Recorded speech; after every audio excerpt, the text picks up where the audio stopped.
नमस्कार मंडळी, तुमचे स्वागत आहे आपल्या चॅनलवर. आपण मागच्या व्हिडिओमध्ये पाहिले आहे की श्री महालक्ष्मीची प्रतिष्ठापना व विसर्जन पूजाविधी कशी करावी. आपण आता पाहणार आहोत श्री महालक्ष्मी व्रत करणाऱ्यांसाठी व्रत नियम कोणते आहेत.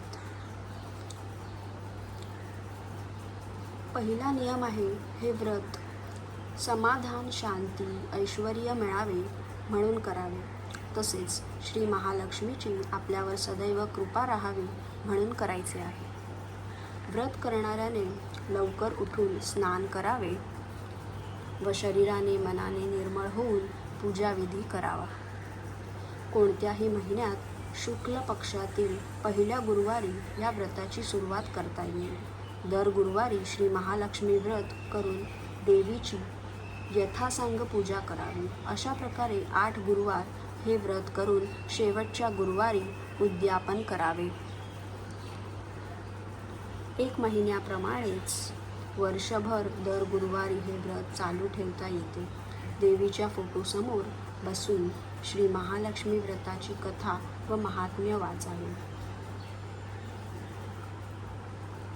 तिसरा नियम हा आहे की उद्यापनाच्या दिवशी नेहमीप्रमाणे पूजा, आरती व कहाणी वाचन झाल्यानंतर 7 सुवासिनी किंवा 7 कुमारिकांना श्री महालक्ष्मी स्वरूप समजून त्यांना हळदी कुंकू देऊन प्रसाद म्हणून एक फळ आणि या व्रतकथेची एक प्रत द्यावी. शक्य असल्यास ब्राह्मणाला शिधा आणि दक्षिणा देऊन नमस्कार करावा. स्त्री पुरुष दोघेही हे व्रत करू शकतात. चौथा नियम हा आहे की व्रताच्या दिवशी उपवास करावा. फक्त केळी, दूध, फळे खावीत. रात्री भोजन करावे. 5वा नियम हा आहे की पद्मपुराणात संसारी माणसांसाठी हे व्रत सांगितले आहे. त्यामुळे पती पत्नी दोघे मिळून हे व्रत करू शकतात.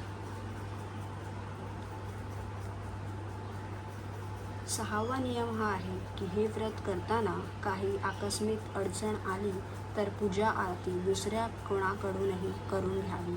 उपवास मात्र आपण स्वतः करावा. अशा वेळी तो गुरुवार 8 गुरुवारांमध्ये धरू नये. 7वा नियम हा आहे की एकादशी, शिवरात्र किंवा अन्य कोणत्याही उपवासाच्या दिवशी गुरुवारी फक्त पूजा आरती करायला हरकत नाही. रात्री हवे तर भोजन करून नये.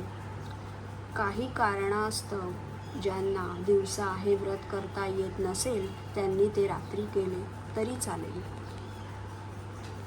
फक्त दिवसभर त्यांनी उपवास करावा, फलाहार घ्यावा. व्रत, पूजा व श्री महालक्ष्मी कथा ऐकण्यास शेजारी पाजारी यांना बोलवावे. मात्र एकाग्र व शांत चित्ताने महात्म्य वाचावे. शांतता व एकाग्रता असल्यास पोथी वाचन चालू असताना श्री महालक्ष्मीचे अप्रत्यक्षरित्या अस्तित्व जाणवे. एकाग्रता व मनाची शुद्धता असणाऱ्यांना बऱ्याचदा सुवासाची चांगली जाणीव जाणवते. तर हा होता मंडळी 8वा नियम. 9वा नियम असा आहे की व्रताची सुरुवात मार्गशीर्ष महिन्यातील पहिल्या गुरुवारी करून 4 गुरुवार हे व्रत करावे. शेवटच्या गुरुवारी या व्रताचे उद्यापन करावे. आणि 10वा नियम हा आहे की व्रताच्या दिवशी रात्री गोड जेवण करून देवीला नैवेद्य दाखवावा. नंतर कुटुंबियांसमवेत भोजन करून उपवास सोडावा. तर मंडळी, हे होते 10 श्री महालक्ष्मी व्रत करणाऱ्यांसाठी व्रत नियम. तुम्हीही हे व्रत करू शकता. यामुळे महालक्ष्मी आपल्यावर प्रसन्न होते. हा व्हिडिओ खूप लाईक करा. आपल्या मित्रमैत्रिणींबरोबर शेअर करा आणि आपल्या चॅनलला सबस्क्राईब करा.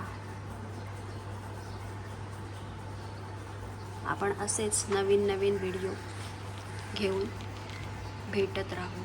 तोपर्यंत नमस्कार.